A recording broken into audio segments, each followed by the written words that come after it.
And welcome one and all back to the Valley in the Shady. Here with a man named Jack, and I've done a little bit of redecorating off camera. I've got a chest over here for minerals and valuable stuff. I've got a chest over here for mostly just junk as I find it, and then a chest over here. Actually, I can make signs. I can make signs. How do you make a sign? Do I need twigs to make a sign? Yes. Alright, I need exactly 3 signs, actually. Thank you. Alright, so we've got over here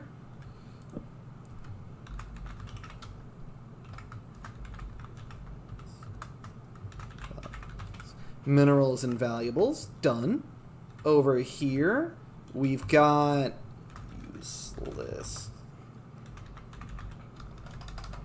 useless junk.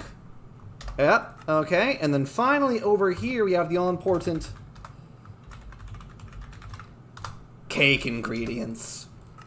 It has begun. I've got the egg, got the sugar. I need to start on some wheat. Actually, ooh, man, I take it back. How do you make a hoe? Wait, is it... it's dark out almost already. Okay, alright. Really quick bit. I need... cobblestone. Alright. Bip. I need another shovel. Bip. And then I need... let me see.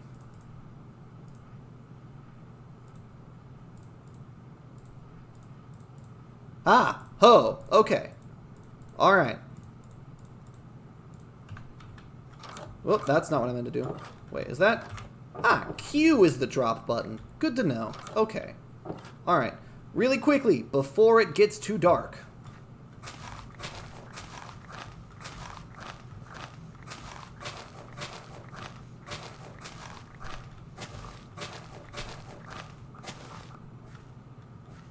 Oh, I need my bucket, don't I? Ah!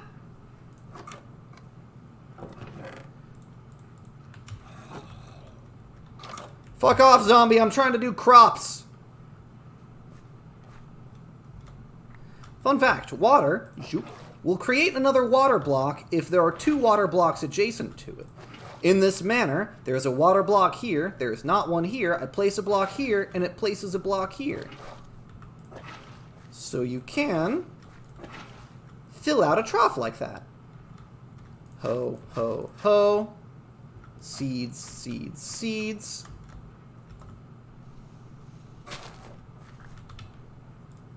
Not you. Dirt. I don't have time to build a fence because I'm just really quick splashing this out while I... Alright. I'll get some wheat growing. I can get that started. Alright, so I've decided I'm not going to go and... I'm not going to redecorate yet. I want to go ahead and get some more iron. And me, the genius that I am, I spent my iron on a bucket and an armor piece, and forgot that I desperately need an iron pickaxe. So first things first, I'm going to get to that iron down there, and we're going to get enough iron for a pickaxe. Bunk, bunk, bunk, bunk, bunk.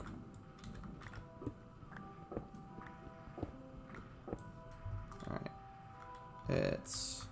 Oh, hey, there's some on the ground floor down there, too. Bunk, bunk, bunk, bunk, bunk, bunk, bunk. Look at that! Look at that, I landed right on top of it. It's almost like I'm good at this game. It's almost like I'm more intelligent than the average 5-year-old. Pretty sure a 5-year-old could have done that. This game's wonderful. Man, this game... I feel it's not for no reason that this game is as widely loved and successful as it is.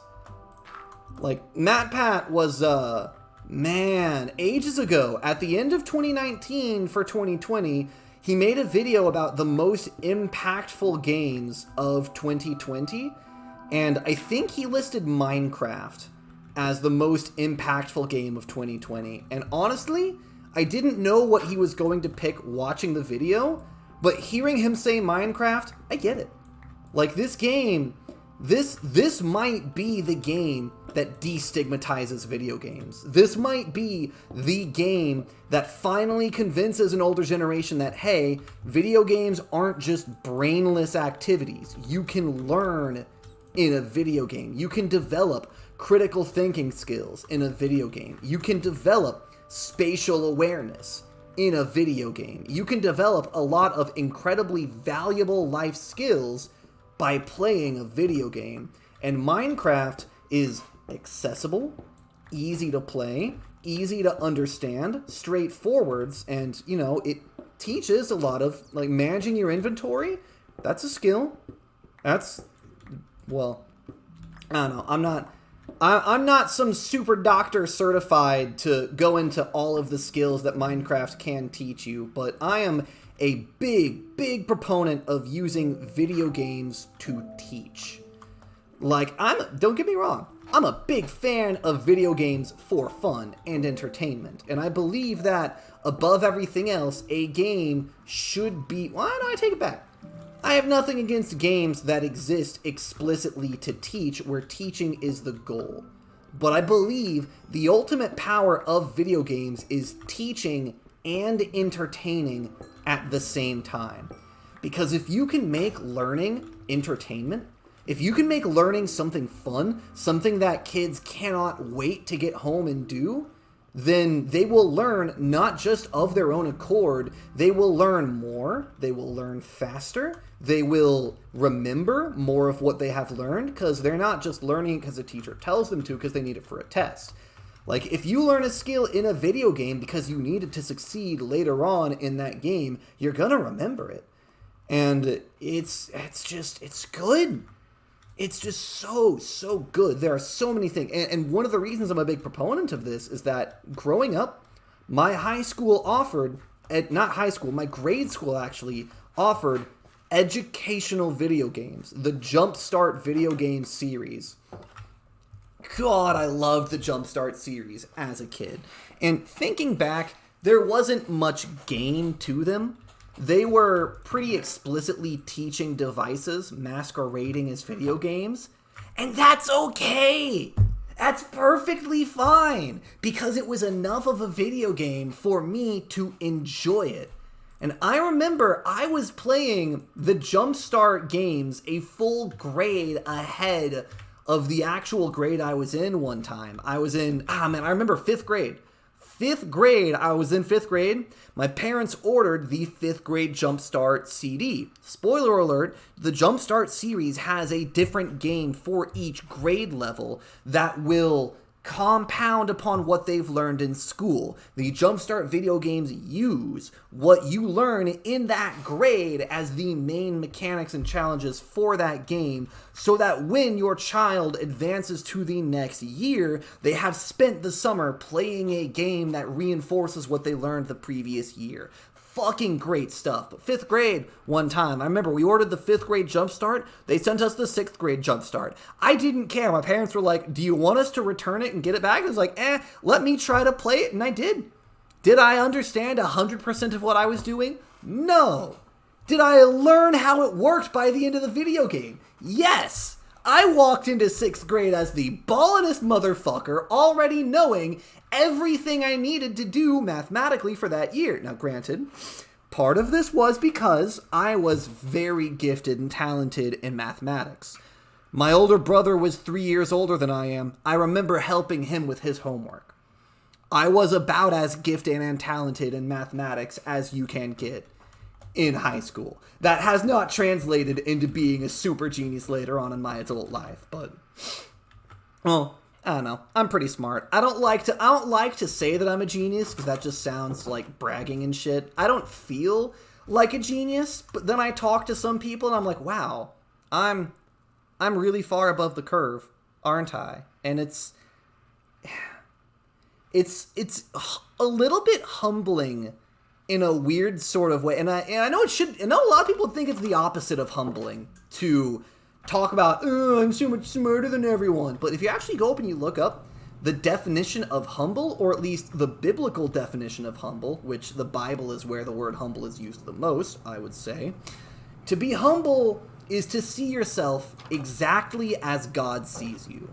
Not with pride, and not with an excess of pride, but also not with an excess of self-doubt or not bashing. There's a fancier word for it. But anyways, in the Bible, it says remarking poorly upon your own abilities and saying that you are bad at a particular thing, that is not humble. That is just a different form of pride. Is saying, oh, I suck at math when I'm really great at math. That's just a different form of pride. To be truly humble is to see yourself exactly as you are, exactly as God sees you, and interacting with people and realizing exactly how far above the curve I am in regards to mathematics is humbling in a way. But I've gone off on a tangent. Jumpstart, great shit. Minecraft, great game. Video games that teach people, a fucking good idea. Just do it.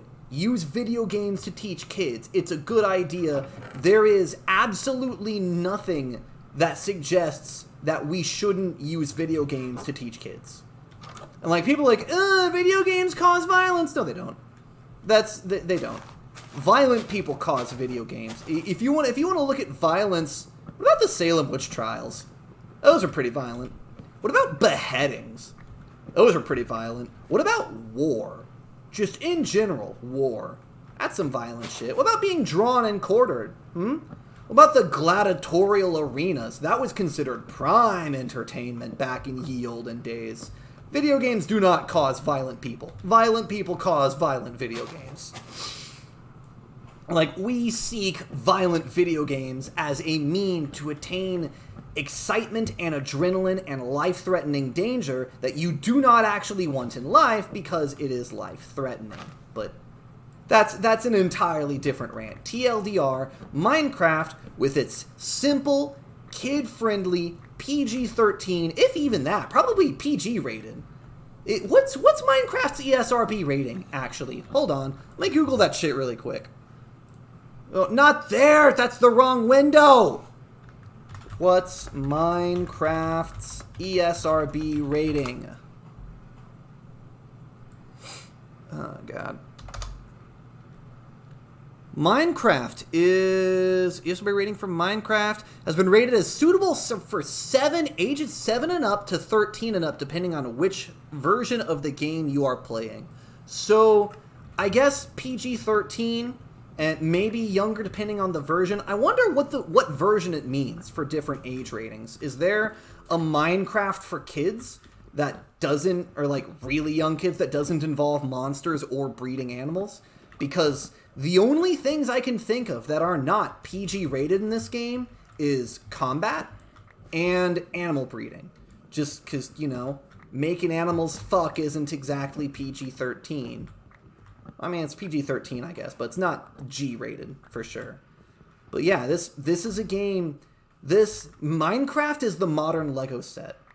Minecraft is where you go and you build things. And that's all you need to do, is you explore, you expand, you create, and you build. And there are few things as beneficial for development as just the simple joy of putting something together. That's why Legos, spoiler alert, that's the other reason Legos are as popular as they are. Not just because it is fun as hell to put Legos together. Being able to parse a Lego instruction manual and accurately put together a Lego set is in fact an incredibly valuable life skill. And if you get that life skill while building a Lego set, you are fully prepared for when you have to put together your first piece of IKEA furniture. We joke. We like to have fun here. But for real though, IKEA furniture instructions. Is it just me or do they look a lot like Lego building instructions? Like, it can't be just me that thinks that. Lego instructions, you get just pictures for how to put stuff together. And they do that on purpose to make Legos accessible to kids who cannot yet read. Which, you know, making it pictures-only instructions adds its own level of difficulty to it, but eh. Anyways, what time? Oh, man, we're at 14 minutes. These Minecraft episodes are just... I go off on a tangent and rant for a solid 15 minutes while doing Minecraft stuff because gotta keep the brain active. Gotta eat more sweet berries. Alright, so I do not need the shovel or the hoe. I was gonna go mining today, I swear, but somehow I ended up just spending the entire time making or grabbing logs and ranting. Alright, plenty of wood. Drop that over there. Okay, alright, I've got wood. Drop off the andesite, the cobblestone, the spruce. I lied. Keep, what's half a stack? Not that much. No. There we go, right click for half a stack. That's good. Half a stack of cobblestone, some dirt, some torches, sword, pickaxe, backup sword. I don't need the backup sword. I do need a backup pickaxe. Bip, bip. Bip, bip, bip. Okay. Backup pickaxe. I'll hold on to the sticks and the cobblestone. I've got enough to make another crafting table and furnace in the field if I really, really want to, but I don't foresee needing it. But anyways, I've ranted long enough. That's all the time I have right now. So thank you all for watching, but I do hear my curtain calling, so I'll have to bid you all adieu until I see you next time right here on the dark side.